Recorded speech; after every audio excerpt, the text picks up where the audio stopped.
त्यानंतर थेट पंढरपुरातली बातमी आहे। मानाच्या पालख्यांपैकी एक असलेल्या संत निवृत्तीनाथ महाराजांच्या पायी दिंडीचा परतीचा प्रवास वारकऱ्यांसाठी अतिशय त्रासदायक ठरला, कारण खड्ड्यांचा मोठा फटका संत निवृत्तीनाथ महाराजांच्या रथालाही बसलाय।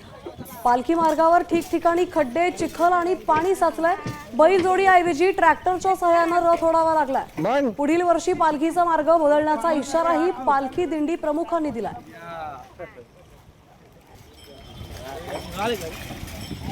संत निवृत्तीनाथांच्या रथाचं खड्ड्यांमुळे नुकसान झालेलं आहे।